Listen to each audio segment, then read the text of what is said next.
Welcome back to Mac Football Forever. We are once again working on the State of the MACtion series. I'm Caleb Carter. That's Alex Alvarado.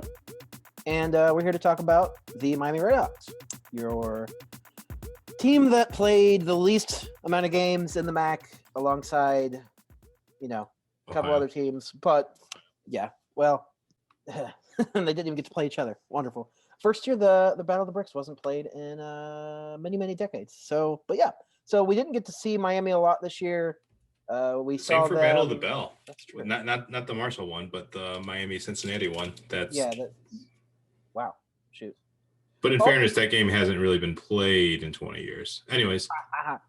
Pot shot at the REDHAWKS. But anyway, I mean, yeah, so Miami, I think, was justifiably put in that spot of, hey, we should see them win another championship. I mean, they're bringing back some guys who are initially pro caliber players, and we'll get to those names in a second, but guys who are coming back, a quarterback who was a MAC freshman of the year coming back, and so the expectations were high. And at this point, who's to say whether they lived up to them or not? They played 3 damn games. They played, a close victory against Ball State earlier in the year where defense looked a little suspect, but hindsight's a little bit more clear about how good Ball State was. They really dropped the ball against Buffalo when we're not competitive and showed some defensive weaknesses they did not show in 2019. And then, their final game of the season was a resounding stomping of Akron. So only so much to go off of, not a lot of offensive stats to go off of that really gives us a picture of where the REDHAWKS are heading into 2021. So you're kind of just hoping that they're building on what they did in 2019. So let's just take a look first of all at the defense. I mean, Alex, kind of fair to say after watching that Buffalo game, this was not the same Miami defense, even if they only got to show it a few times this last year. Yeah, it sucks because they had just such a small sample size to work with. So you can't. I don't want to make too many hardcore declarative, whatever. But we can only comment on what the players did in what they were able to control. You mentioned the Buffalo game when they got tore up by Kyle Van Treese, because that was when the secondary was just looked bad against the pass. And they clearly cared so much about stopping the run that game.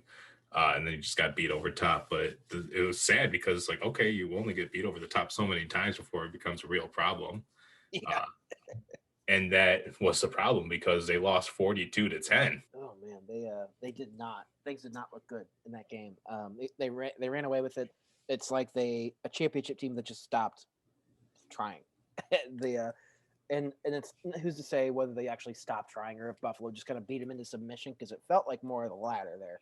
But I mean, we're looking at a small sample size where we didn't really get to see Miami try to right the ship defensively against a good program. They went and played Akron and just basically they pistol whipped them essentially. And Akron's still a couple of years from competing in a big way against the likes of Miami.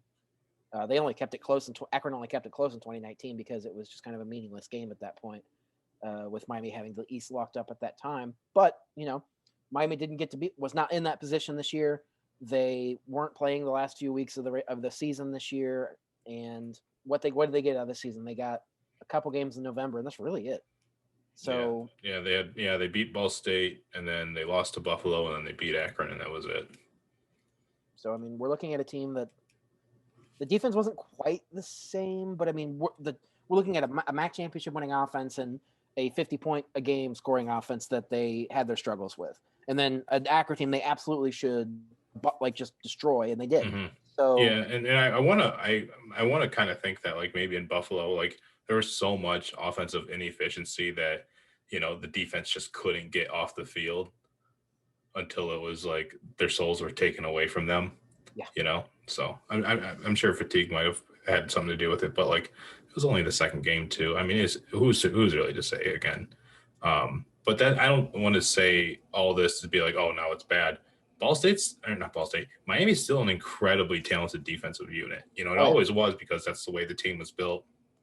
And with the guys that they're returning, like Weatherford, they're going to be missing Regamba. but they got like DJ Brown coming back. They've got Pace coming back. They got Mike Brown coming back. And they got some defensive linemen coming back. It's still going to be a good team. Yeah, and Alex kind of bridged into our second topic there. We'll skip the offense for now, come back to it. Weatherford is a guy who's been up there and just an all-around playmaker from the safety spot, and he's is going to be back again. McWood goes from, a walk-on to one of the best linebackers in the MAC and making big plays. Pace was really stepped up in a big way. Another one of those talented defensive types from the Cincinnati area that Miami has hit big on. Cam Butler on the defensive line. And, they got other guys that I would expect fully to kind of step in and grow. They've developed defensive talent very well in recent years. It's not just them picking up recruits. They've developed it really well. Just like I feel that they've developed their offensive line talent really well over Chuck Martin's tenure. So that's a lot of ways to say Miami's still going to have a lot of really good defenders back. Rugumba's gone, but he also had a few issues in a short game, but he's going to transfer and go play somewhere else. And so I think they'll be fine defensive secondary wise. They'll still have Weatherford back there. They'll still have cornerbacks that have had a chance to develop and see some time. And, it's still their identity. They're still a defensive minded team, but there are a few reasons to think that offensively they could take a big step forward this year. Anything else to add about defense before we jump into the offense? Yeah, I think the only way like we can say like if they end up like riding the ship next year is if, in that Buffalo game, one, like defensively they tighten the gap, but two, they steal possessions, they create more turnovers, in MAC play next year. Again, 3 games, I can't say, it's just hard to like judge a team on 3 games like that. It's still a really good defense, and this is still the side of the ball that will win Miami a championship next year. But this is like they have to shore everything up on defense before they get some help on offense. Looking at the offense again, the only thing that was a certainty for Miami offensively this year was what? Offensive line play and Jack Sorensen. Jack Sorensen comes through with a really big game against Akron. He kind of does a lot of the statistical damage that he did this year against the Zips. 18 catches, 354 yards total during the season.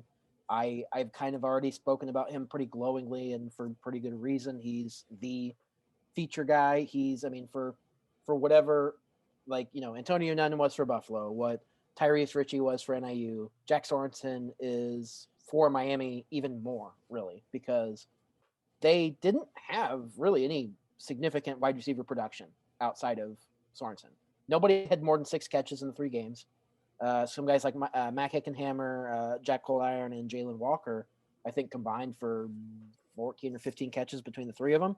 And those were their 2, 3, 4 receivers. Walker, and I only mentioned him as up there because I think he had 3 catches but 2 touchdown receptions. So you're looking at a group that I really don't know what the upside is of the wide receivers. I just know Jack Sorensen's a beast. And in the running back game, Miami has not had a stud running back in years. And they don't try to do that either. They've always pedaled in different types, different speedy types and versatile running back types. Maurice Thomas comes to mind, for example, out of the backfield. And then Tyree Shelton and Jalen Bester didn't play this year. So what do?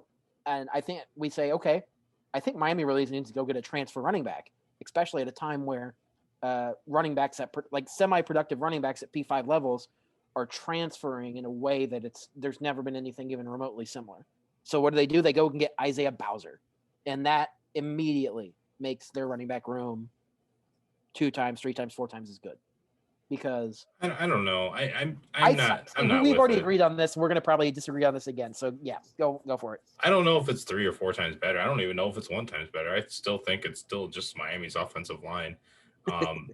I'll say for running backs, I don't have any reason to believe that Miami's just going to be better at running the ball just simply because they got Isaiah Bowser, a guy from Northwestern who didn't really tear it up there, outside of most of his freshman year at Northwestern. He's a good athlete and all, but I'd feel more comfortable if Jalen Bester came back and played again. Again, I don't know what happened in 2020, probably because of the coronavirus. I'm sure that might have had anything to do with it. But if he comes back in 2021, I'm sure he'll peel off and have a really good season. I think the difference for Miami, it's going to be that wide receiver 2 spot. The number 2 wide receiver might be the difference between whether this Miami team goes to Detroit or not. Because you said Jack Sorensen's a really reliable receiver, and he is. But I don't know who the number 2 guy is going to be, like, for sure with the hands. Yeah, no, me neither. Hippenhammer is a good transfer from Penn State. Jalen Walker's been pretty reliable, but he hasn't been, like, the receiving guy. James Burns might be that guy. James Burns was a downfield threat that helped Brett Gabbert earn a little bit of confidence his freshman year, but he unfortunately did not have a good game against Buffalo. He had a lot of drops there. That's nothing that he can overcome, but it's just not something that he's allowed to prove that he's past that until a few more months, because that's just the way football works. It's a long off season. I forgot how painful that was. How painful it was watching Miami try to catch the ball, Burns specifically trying to catch the ball in that game. Yeah, and he wasn't the only one to drop passes, but he was the one to drop a lot of passes that game, which is really unfortunate. If Miami, Miami's not going to throw the ball a ton. They're very comfortable with, bleeding things out into second and third downs, passing it then, and, doing it in third and long situations, that sort of stuff. They're not going to be a great offense, but in the limited times that they do throw the ball, you got to catch the ball. I think if you can have that second set of hands outside of Jack Sorensen, then Miami's going to be just a little bit more efficient. It doesn't have to be super diversified, because it's not trying to be. It's not trying to just burn everybody. It's really trying to, like, punch you over and over with its defense, and the offense help out score points along the way. But once they get the second wide receiver figured out, I think Miami's going to be really, really something special. Yeah. Not as in, like, the best team ever, but it's really something as, like, hey, you really, really need to fucking watch Miami Buffalo. Hey, you really need to fucking watch, like, Miami Kent State. Yeah, I think you're hitting the nail on the head in terms of some wide receiver has to elevate. Somebody has to be a weapon in this offense. But part of the reason I am very strong on what Bowser could do for this offensive running wise is because they're not going to ask him to do too much. Miami's offense is going to do what it needs to do to put up like 25, 26, 27 points and win by like 10 points or whatever. That's what they're trying to do, right? Like they're trying to score like 24, 28 points and win like 28-21 or like 28-17 or something. Like the defense wins it anyway. Bowser's a big back with decent speed, but they're not going to ask him to break open the game because he's some ridiculous athlete that Miami hasn't had at running back. He's a bigger, more physically imposing guy who will grind down teams. Miami's offensive line will grind down teams. I think what he does well fits super well with what this RedHawks offense tries to do. And so that's why I think that's such a big pickup for them. So obviously you get that and some guys emerge at wide receiver, then Miami's offense might become, toward top end of the conference. They're never going to be the best. Eric Kohler's in his, 8th or 9th year as the offensive coordinator, and they've never been sexy at offense. No, but they need to finish drives. That's really all they need to do. Like if they can finish some drives, then they can get their point average up. Yeah, punching in red zone touchdowns. Like they were so happy to kick a Sam Sloman field goal when they could hold opponents to 10 points in a game. Well, if you're going to have problems in the secondary, you need to score some touchdowns. So yeah, they do need to finish drives. But I'll talk about this one a little more shortly. And it's kind of more posing a question that I'm not sure how to answer. And is now that, Miami's been kind of they've been at the top of the East, like semi-top or top of the East for a handful of years now, without ever really being dominant, without ever really being any better until last year than the best teams in the West. So do we foresee Miami being the team in the East anytime in the next year or two, or do we think they're just still they don't have really what it takes to be the best team in the East? Because I feel like Kent State and Buffalo still have more talent and still have a better chance to be in Detroit next year. They're a playmaker or two away, right? Like they're a guy or two away from really getting that thing figured out. Like if there's an emergence out of like if Weatherford has a really impressive all-MAC season, a really impressive year out of his spot. If Brett Gabbert can show that he has like a really, really good deep ball now, a really good, dependable deep ball in the same way that, Logan Woodside maybe might have had one. If he can be that sort of player, if your transfer guy, if Bowser is that good of a boss level to, be a playmaker for the offense, to have that first halfway decent run game, I think that's where it has to be. But I don't see this team being any more than what they've already shown. Sure. Yeah, and I think we're on the same page in that respect. I think the difference is if there are guys we don't know about defensively. Yeah. That Yeah, and then like that's why I say, and retweet myself from the wide receiver 2 discussion. Mhm. So I mean, if there are guys that I don't, maybe in the second defensive secondary or along that defensive line that we're just not even aware that breakout season's coming. I think that's what they would need to elevate, because I mean, maybe they get a wide receiver too, but I don't think they're going to be a top like 3. I don't think there's anything pointing towards Miami being like a top 3 offense in the East, but they don't need to be. They could still be like the third, they could be fourth, fifth, sixth best offense and be just fine. So let's carry this into the last thing. Chuck Martin, no coach in the MAC has probably seen the way that they're perceived change more over their time, because every MAC program that has achieved any type of significant success, if their coach doesn't get it done in a few years, like, yes, there's some patience, but it's like, oh, we're used to winning here at Miami. So 4-26 in your first 30 MAC games is not going to cut it. And that's what Chuck Martin did. I've got some Miami people on my timeline, being an Ohio grad, and, it was just kind of like, okay, Chuck's had his chance. He's gotten the recruits. What are we doing here? Like, okay, how about one more chance? And that one more chance was pretty much 2016. So them going 6-6 and 6-2 in the MAC and just ripping off all those victories in a row. Yeah, the 0-6 to 6-0. Yeah, and it's been talked about. It's like, it's not like we need to go in depth on that, but that's what changed the course of things. They've had a winning MAC season every year since.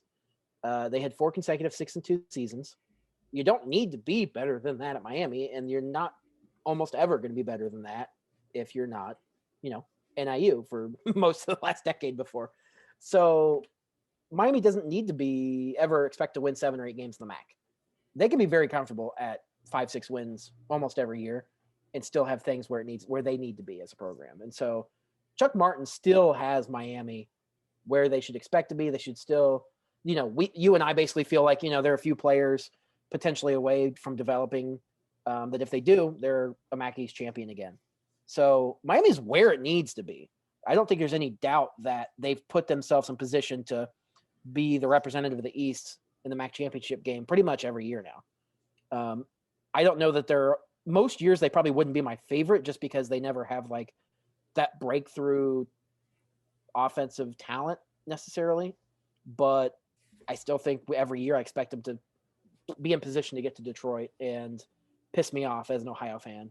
That's all you can really do. And Chuck Martin's doing an incredible job. And he definitely kind of, with his social justice advocacy and Black Lives Matter advocacy, and raising kind of helping, not even raise, but just recognizing the consciousness of his players and kind of encouraging it and saying like, we'll be politically mindful and active. That also switched me mentally into like, okay, I really do have even a lot more respect for Chuck Martin now. So obviously a lot of thoughts on Chuck Martin. He used to be the guy that, he was my rival team's coach. Didn't like him. He said things in press conferences that were uncomfortable and pissed me off. I've pretty much done a 180 on Chuck Martin in recent years. Yeah, it's weird because like, those same things he says in press conferences, it's, I don't know. He says those and he gets a couple reactions, from our group. We say like, oh my God, this freaking guy. But also at the time, like other media members are like, this is refreshing. This guy is like got his top 4 buttons undone. Like, this is really great to hear. Like we've never heard a normal dude speak like this before at a prestigious university. Like we didn't even know there wasn't a trophy or something like that. And when he finally beat Ohio. Lord. I don't know. I mean, he's always been like an intense guy, and I like him more. Of course, after the fact that he wins a title, and after Sure. wins over the 2020 off season, the summer of 2020. He won that over, but he's a good coach and he's been reliable there. Took a long time, like you said, for them to build up and kind of break through. If you listen to the Ball State episode, I kind of talked about how the team had a mental breakthrough finally, it looked like. And Miami's sort of the same way. It kind of looks like they always hit the same walls, but it's not the same thing. Miami's just a very defensive group. They're just not very good on offense. It's just very, very good on defense, which is good at moving the ball back. They're just not so much great at moving the ball forward too much. But I think they'll find a way to get there. And whenever they find a way to get there, they end up having a championship run. Plenty to say about the Miami REDHAWKS. They may be a couple players away from being in a MAC championship game again. So REDHAWK fans have something in that to look forward to. Some new additions. They lose some talented players, but I think that this program's on such stable footing that you should just expect them to keep winning. There's really no reason not to expect Miami to win 5 or 6 games in the MAC next year if they play a full season. Good Lord, I hate having to do qualifiers like that, but the world's dumb. We're in a weird world. So, yeah, that's going to do it for us. Thanks again for joining us for the State of the MACtion series. The Miami REDHAWKS talked a little bit about today. We talked about the Ball State Cardinals. So if you get the chance to check that episode out, check that out on our channel. Check that out in our tweets. Follow us on Twitter, MacFB forever. You know the drill. I'm not going to make a too early prediction. Alex was the one who said, this is the difference than winning the MAC East next year, MAC championship again. I will never say that. I'm an Ohio fan. So buzz off, REDHAWKS. You guys are on good footing.